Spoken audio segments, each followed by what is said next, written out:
la précipitation avec laquelle vous conduisez cette réforme-là est suspecte.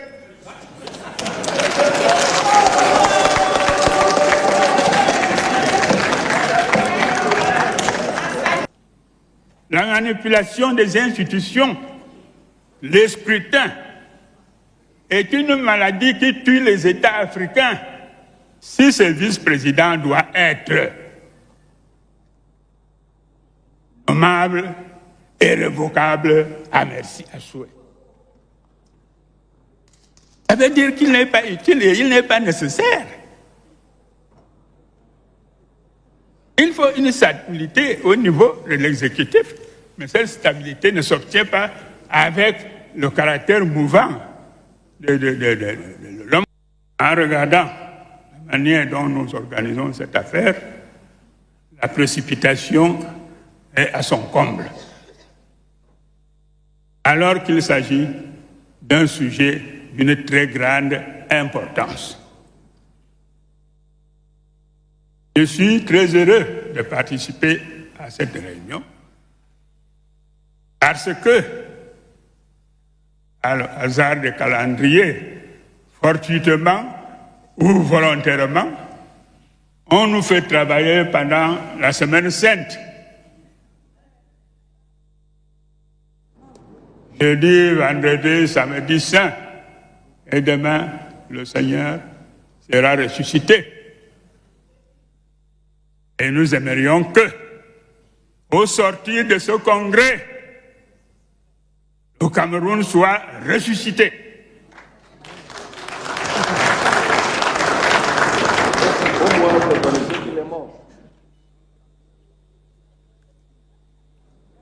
Mais ma volonté, à elle seule, ne suffit pas. Les partenaires, les artisans du Congrès doivent nous permettre de sortir de ce Congrès avec joie et enthousiasme et surtout en faveur du Cameroun. Nous sommes tous ici au service du Cameroun. Que ce soit les dirigeants ou que ce soit les parlementaires. C'est pour ça que vous êtes ici, c'est pour être au service du Cameroun.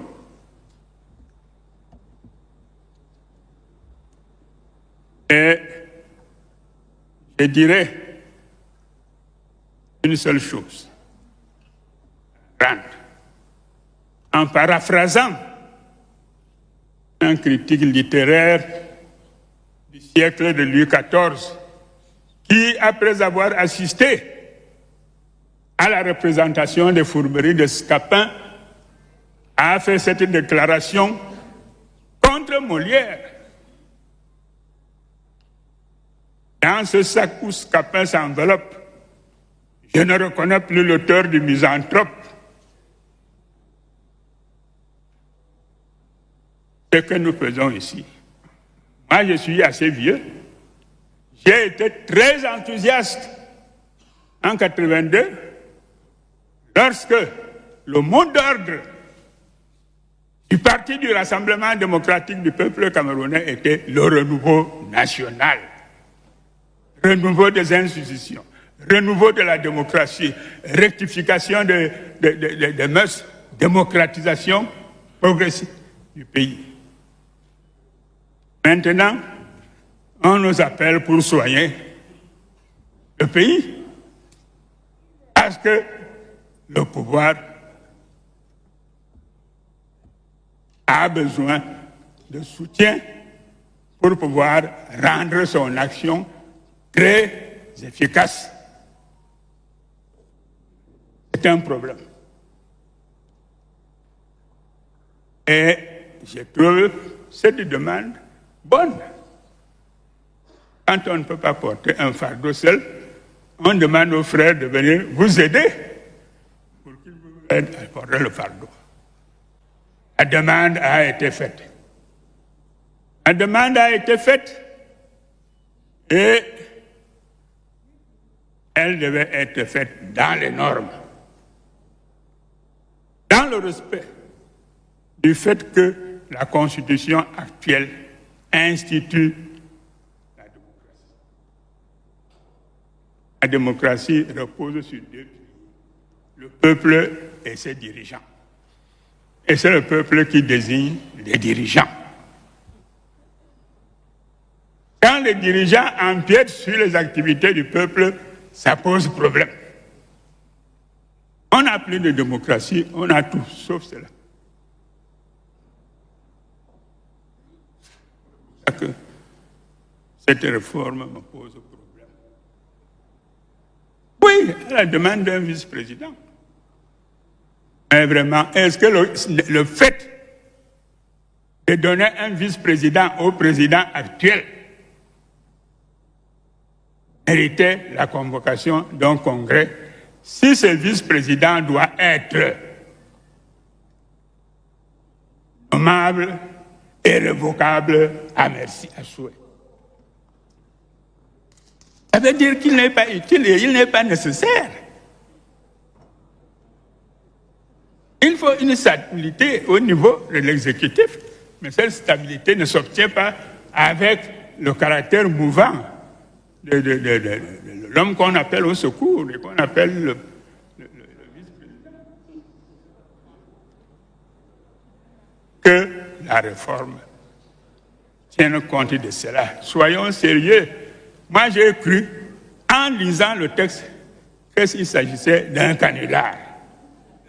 Maintenant, au mois d'avril, je croyais que c'était un canular. Si le président veut un vice-président, qu'il le dise et qu'il nous dise ce qu'il va faire à ses côtés. Et il ne peut pas nous dire que je le recrute aujourd'hui, le lendemain, si je veux, je l'enlève. Ah non! Ah non! Ça ne peut pas aller. Ça veut dire qu'on cherche une seule chose, il y a quelque chose qu'on cache.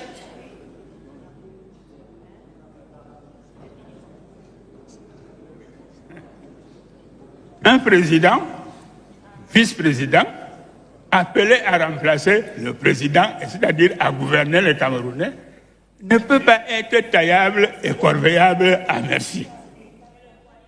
Ah.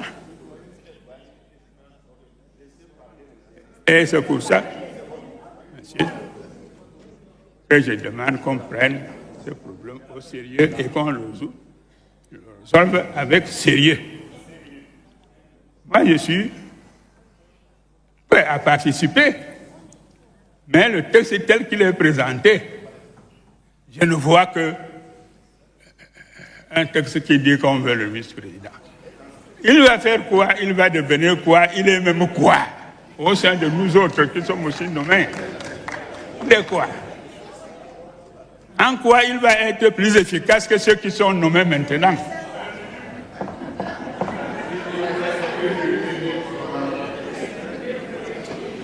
Monsieur le Président du Congrès, Monsieur le ministre d'État, le texte est à reprendre et à nous proposer, quand nous serons à tête reposée, la précipitation avec laquelle vous conduisez cette réforme-là est suspecte.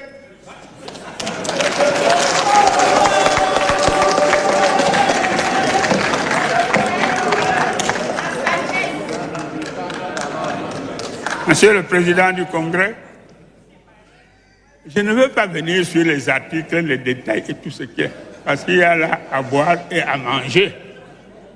Je ne veux pas venir là-dessus. Je voudrais défendre deux choses. La première chose, si on a un vice-président à vocation de succession, qu'il soit stable. Qu'il soit stable. Et qu'il ait quelque chose à faire entre-temps. Qu'on ne le nomme pas aujourd'hui, on le revoque le soir. Ça ne peut pas se faire.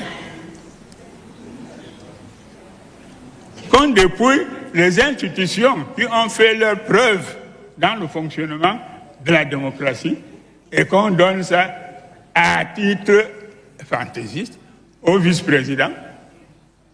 Et les institutions qui ont fait leur preuve et qui ont consolidé la démocratie deviennent des coquilles vides.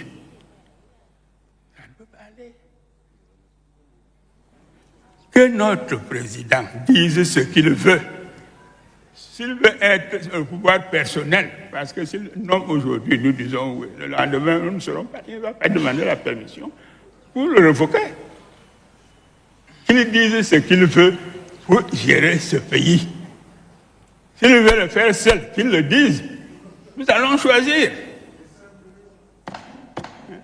On va choisir. Honorable, j'ai doublé votre temps de parole. Je suis obligé de vous couper, s'il vous plaît.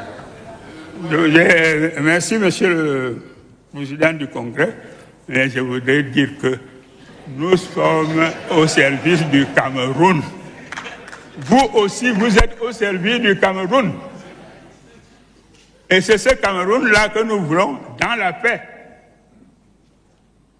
La manipulation des institutions, les scrutins, est une maladie qui tue les États africains. Regardez dans tous les pays africains. La parole est maintenant à l'honorable Kododan. C'était donc le sénateur René Zengele.